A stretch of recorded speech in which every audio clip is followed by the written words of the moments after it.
देवा नाम का सूरज सामने आ गया तो आंखें चुंदी आ गई। तभी तो कुछ दिखाई नहीं दे रहा था। सूरज जब करीब आने लगे तो आसार पूरे होते हैं भुजंग। बड़े भैया कोई गलती हो तो माफ कर देना। ये बल्ब तोड़कर आप अंधेरा क्यों कर रहे हो? बरसों पहले एक अंधेरी रात की याद दिलाने के लिए, जो इससे भी ज्यादा काली थी। उस रात ऐसे ही तुम भी थे, मैं भी था। एक हत्या की साजिश बने हुए थे हम दोनों। प्रशांत कापरे। को तोड़ने की साजिश है। मेरी बात ध्यान से सुनो। बिल हम मजदूरों की है दोस्तों। भाइयों झगड़ा मत कीजिए।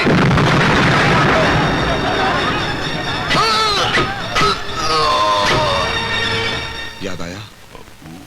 वो यूनियन लीडर? वो तो 15-20 साल पुरानी बात हो गई। मेरे लिए उतना ही नया है जितना कि आने वाले कल का अखबार। भुजंग, मुझे उस आदमी का नाम और पता चाहिए जिसने उस यूनियन लीडर का मुझसे कत्ल करवाया था।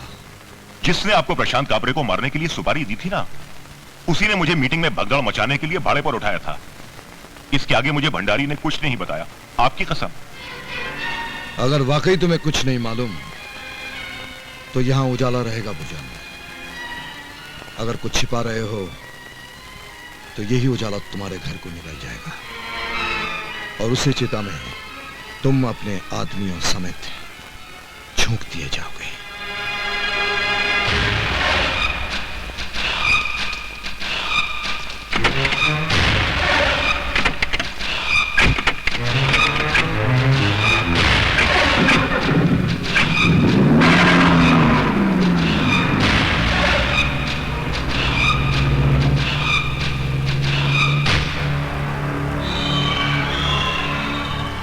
बतख के बच्चे को तैरना सिखा रही है? अबे चुप।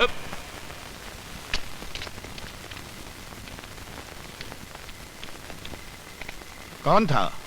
देवा। देवा? यहाँ क्या करने आया था? प्रशांत काबरे के कातिल को ढूंढ रही है। नहीं, मैंने आपका नाम नहीं बताया। ये भंडारी की जबान है। एक बार बोल दिया ना तेरा काम हो जाएगा। फिर काय को बड़बड़ कर रहा है? बोला ना तेरा सामान पहुंच जाएगा।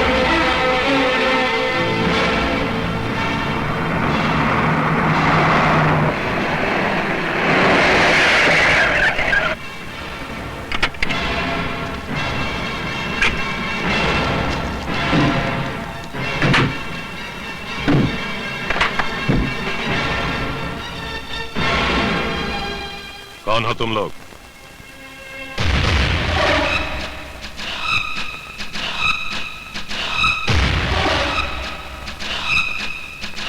ओह, देवेंद्र तुम? देवेंद्र नहीं, देवा। उस मजबूर देवेंद्र की मौत तो उसी दिन हो गई थी जिस दिन इस शहर की सड़कों पर रेंगता हुआ वो तुम्हारे पास आया था। आज उन्हीं सड़कों को रौंदता हुआ देवा आया है तुम्हारे पास।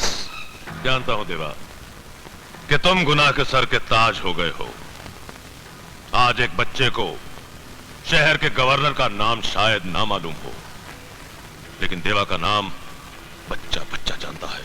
लेकिन एक नाम आज मैं तुमसे पूछने आया हूं। किसका? तुम्हारे जरिए किस आदमी ने मुझसे प्रशांत कापरे का खून करवाया था?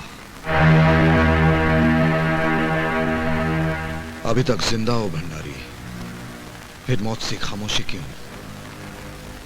उसका नाम बताओ, वरना जिंदगी भर के लिए बेनाम कर दिए जाओगे। नाम ही क्यों, उसका पता, उसका फोटो सब दिखाता हूं।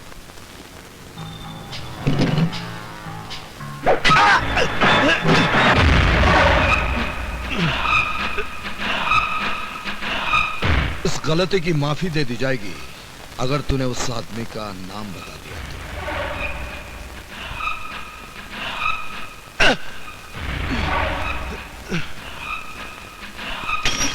चल बता।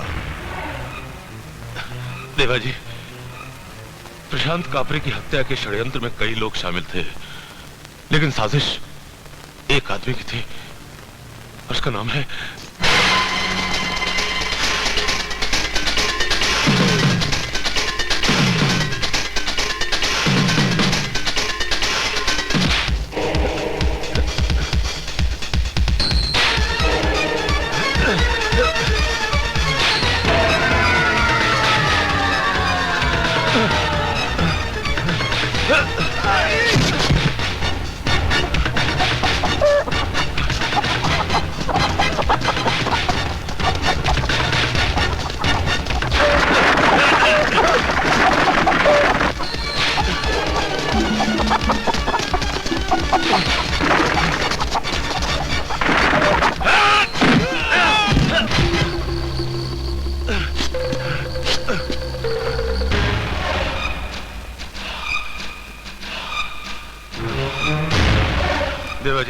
मैं बताता हूँ। देवा ऐसा भी मोहताज नहीं कि तुम जैसे गीदड़ों पर सवार होकर अपनी मंजिल तक पहुंचे।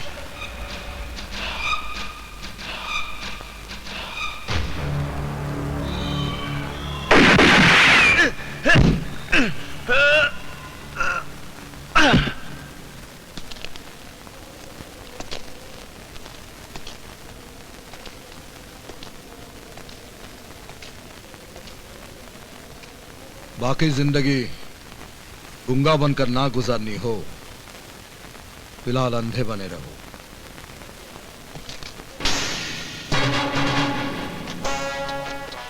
कहिए सेठ जी, इतनी दूर इस वीराने में मिलने का मतलब?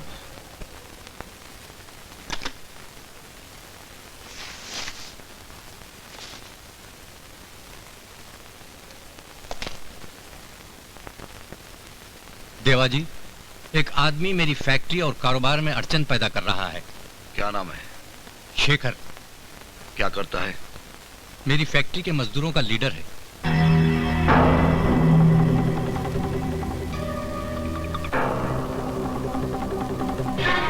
मेरी पिस्तौल में एक अदालत बैठती है सेठ साहब। कारतूस को सिर्फ गुनहगार की तरफ जाने की इजाजत है। ये पैसा हमने कबूल किया,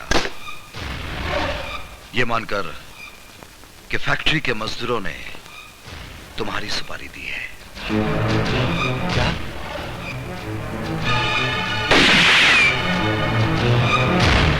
सर, आपने मुझे बुलाया?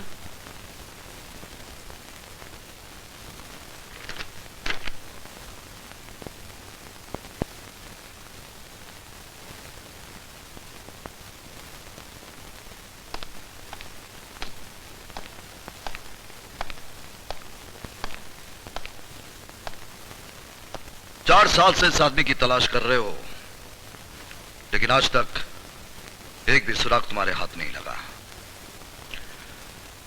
18 साल पहले जब इसे देखा था तो ये कुछ ऐसा दिखता था। उम्र के तकाजे से शायद इसके हुलिये में फर्क आ गया हो, नाक पर चश्मा चढ़ गया हो, तो कुछ ऐसा दिख रहा होगा। दाढ़ी मूंछ बढ़ गई हो तो कुछ ऐसा दिख रहा होगा। आप तो प्राइवेट डिटेक्टिव हैं, आपके लिए तो इशारा समझना पेशा है। मुझे किसी भी हालत में इस आदमी का पता चाहिए।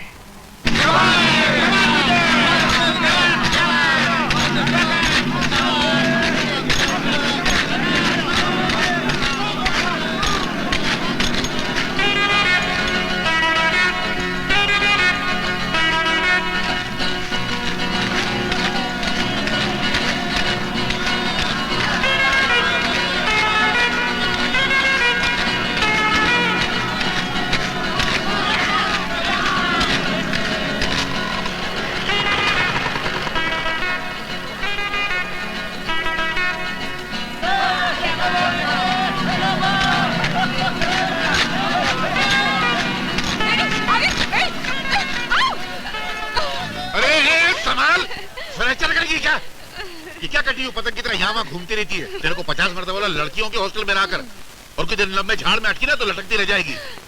इसलिए तो कहती हूँ मुझे गले लगा ले राजा राम। तेरे को मैं गले लगा लूं? मैंने मेरे गले का बीमा नहीं करवाया, जूस नहीं निकालना है। और तू लड़कियों की हॉस्टल की क्या है? वार्डन हूँ। इधर है, सीधे है। जो वार्डन खुद मोहब्बत की चिट्ठियां बांटते फिरेगी, वहाँ की लड़कियों का क्या होने वाला है? नजर नीचे कर, थोड़ा शर्म कर, घूम जा। वाह, क्या शेर कहा आपने राघव जी, वाह। अरे वाह वाही तो आपके शबाब की है मोहतरमा। हमारी शायरी तो आपके शबाब तक पहुंचने के लिए कलाबाजियां खा रही है, लपक रही है बस। फिर एक और शेर कह डालिए ना। चलिए, आपने कहा और हमने शेर कह दिया। अभी अभी नया नया टपका है तो सुनाइए ना इरशाद। अर्ज किया है, जिंदगी एक सफर है सुहाना, यहाँ कल क्या हो किसने जाना। ओडले ओडले ओडले। वाह, क्या शेर है। आगाज जिंदगी से और अंजाम उड़ले उड़ले हूँ। कितना नया, कितना गहरा। इस ख्याल की गहराई आप ही नाप सकती हैं बस। मोहब्बत की दुकान चल रही है, नहीं चलने दूंगा। इश्क नहीं करने दूंगा।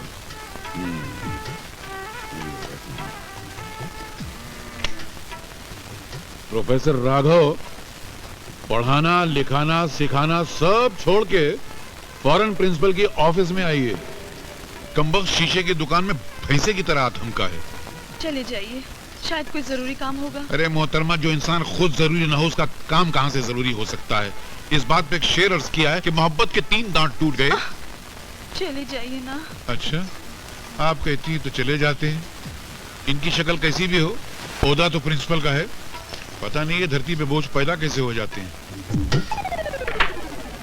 बड़ा शौक है तुम्हें लाउड स्पीकर पे अपनी आवाज सुनाने का। फरमाइए, किस लिए याद किया? सुना है हमारी पूना वाली जमीन पे झोपड़पट्टियां बन रही हैं। तुम जरा जाकर इंक्वायरी करके आओ तो। पूना वाली जमीन? ये अचानक आकाशवाणी कहां से सुन ली तुमने? बहरहाल इतवार को चला जाऊंगा, अभी नहीं जा सकता। चलती क्लास छोड़ के आया हूं। तुम्हारी क्लासेस कहाँ कहाँ चलती हैं और कहाँ कहाँ जमती हैं, सबकी खबर हम रखते हैं गुरु। उस लेक्चरर के आंचल में से फंस गए हो कि बाप दादा की जमीन जायदाद की परवाह नहीं रही तुम्हें। हमारे बाप दादा को हमारी परवाह कौन सी थी, वरना वसीयत में तुम्हें क्यों छोड़ जाते? ठीक है, चला जाता हूँ। जाओ।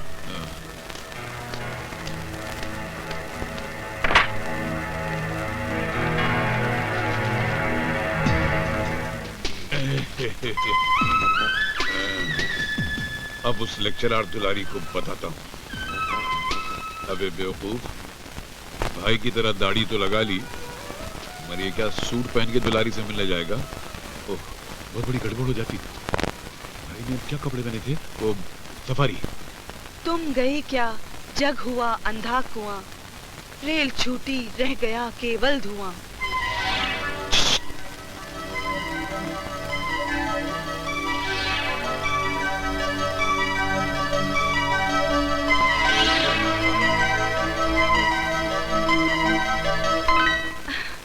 गुनगुनाते हम फिरे सब रात, हाथ के रुमाल सा हिलता रहा मैं। अब आप लोग इसकी व्याख्या कीजिए, मैं 5 मिनट में आती हूँ। अरे मैं कब तक भाइयों की दाढ़ी मूछ लगा के ऐसे भी क्या जल्दी थी, चलती क्लास छोड़कर आई हूँ मैं। आप जानते हैं ना, स्टूडेंट साहब का नाम लेकर मुझे छेड़ते हैं, उसके बावजूद भी आप मेरे क्लास के बाहर आकर खड़े हो। अरे तुम बैठो तो सही। कुछ रीत जगत की ऐसी है, हर एक सुबह की शाम हुई, तू चीज है क्या, तेरा नाम है क्या, रेखा हेमा तक यहाँ बदनाम हो गई। वाह, क्या शेर है, नया है क्या? बस अभी अभी लिखा है, यहाँ बैठ के यही सब तो कर रहा था। आज आप बहुत मूड में हैं। अरे जो मूड में लिखा है वो सुनाऊंगा ना तो फड़क उठोगी। तो सुनाइए ना। सुनाऊं?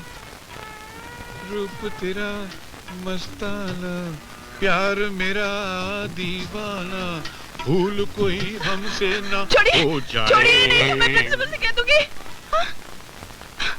अरे जानम में मनुष कपड़े, मनुष दाढ़ी, सूट क्या मैं खुद पकड़ा गया।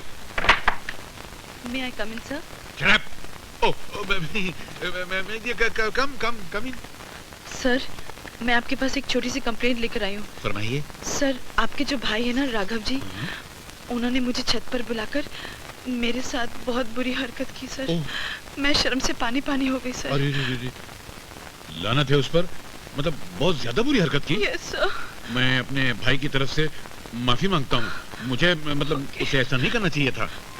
लेकिन मैं ये कह रहा था, आप एक अच्छी खासी समझदार लड़की हैं, उस दाढ़ी वाले के चक्कर में कैसे फंस गई हैं आप? पता नहीं सर। मैं देखिए, मैं ये कहना चाहता था कि जरा अकल से काम लें तो उसको भुला दीजिए आप। हाँ, क्या क्या दाढ़ी वाले में क्या रखा है? हम लोग है ना, कभी हमारी तरफ भी देखिए, हम बहुत अच्छे हैं, हम तो बहुत प्यार करते हैं। रोमांस एक मौका देखिए। ये खराबी आपके सारे खानदान में है क्या? नहीं, मैं दरअसल ये कह रहा था कि उसको ऐसा नहीं करना चाहिए था। यार विजय, क्या लड़की आई है अपने कॉलेज में? अच्छा, हॉस्टल में रहती है। लड़की क्या है, कयामत है, कयामत। उस लड़की के आने से तो ये कॉलेज ताजमहल लगने लगा है। अरे यार, ज्यादा तारीफ मत कर, दिल कहीं धड़कना शुरू हो गया तो डबल मेहनत हो जाएगी। अरे अपनी पढ़ाई के साथ साथ उसके प्यार का ट्यूशन भी लेना पड़ेगा। अरे विजय, भूल जा, एक तो वो खूबसूरत, दूसरा वो जानती है वो खूबसूरत है, वो तेरे जाल में नहीं फंसने वाली।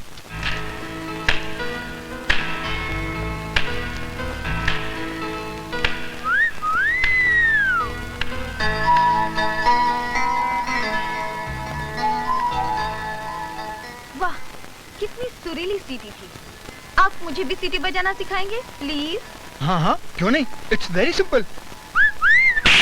हाँ, तुम कहीं के राजा हो, महाराजा हो, कॉलेज के प्रिंसिपल हो, कॉलेज को डिस्को बना रखा है। ए विजय, या तेरे को वो हिटलर बुला लेना है। हिटलर? कौन हिटलर? अरे तेरा हेड मास्टर यार। अरे प्रिंसिपल साहब कहिए ना राजाराम जी। उसके लाइफ में कोई प्रिंसिपल है जो मैं उसको प्रिंसिपल